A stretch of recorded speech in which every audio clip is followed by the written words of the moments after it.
Take a break from your busy schedule and join Harold Sala for Guidelines, a 5-minute commentary on living. You go shopping for a blouse or a shirt that you want for casual wear. There are two garments that you consider. One is made of a good fabric, nicely cut but plain.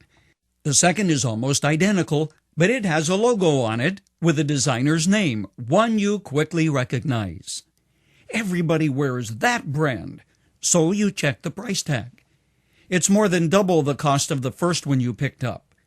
So which one do you buy? How much are you willing to pay for wearing a shirt or a blouse with somebody's name on it?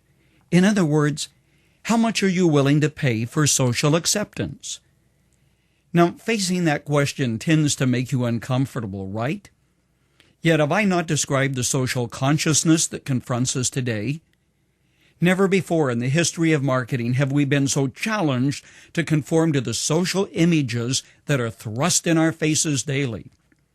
The problem has been described as affluenza, a play on the words influenza, which can be treated by aspirin and going to bed for a few days.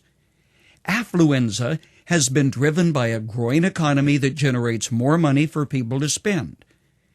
Because of television, the internet, and a growing awareness of how others dress and think, we have become engrossed with things and stuff as never before. Our priorities seem out of skew. He adds, more of us visit a mall each week than a house of worship. On average, we spend 6 hours per week shopping, yet only 40 minutes playing with our children. He points out the obvious.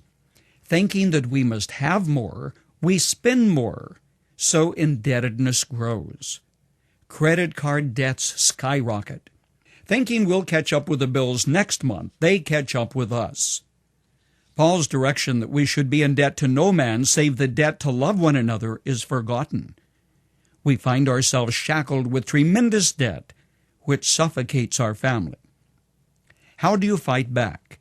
Try these practical suggestions. Guideline number 1, make a budget. And if an item is not budgeted, refuse to buy it. Don't be like the woman who said she'd live within her budget even if she had to borrow money to do so. Guideline number 2, pay cash for your purchases. Do plastic surgery on your credit cards. Cut them up. Guideline number 3, refuse to be a victim of media hype. Realize the values of the world and our culture are at war with family values. Don't kid yourself. The media is on the other side, driven by the quest to sell you what they have, regardless of what you need. A paraphrase of Romans 12:2, written by Paul, says, don't let the world force you into its mold. Dare to be different. It's okay to be you and not a cookie-cutter copy of everybody else. Guideline number 4, define your needs and cater to your wants sparingly. God promised to meet your needs, friend, not your wants. Buy quality, not brands. And if you pay more for something that has somebody's name on it, better ask yourself, why am I doing this? Guideline number 5, stay out of the mall unless you need something. You men like that one, and you women say, you just don't understand. I just go to look, not buy. Right.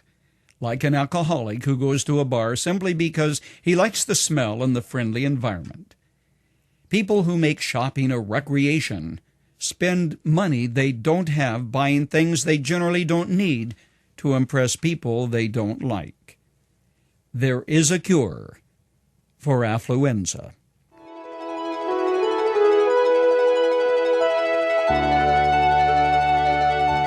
You've just heard Dr. Harold Sala with Guidelines, a 5-minute commentary on living. If you would like to listen to the program again, download a copy, subscribe to our e-commentary, or view other resources, visit guidelines.org. We would like to hear from you too.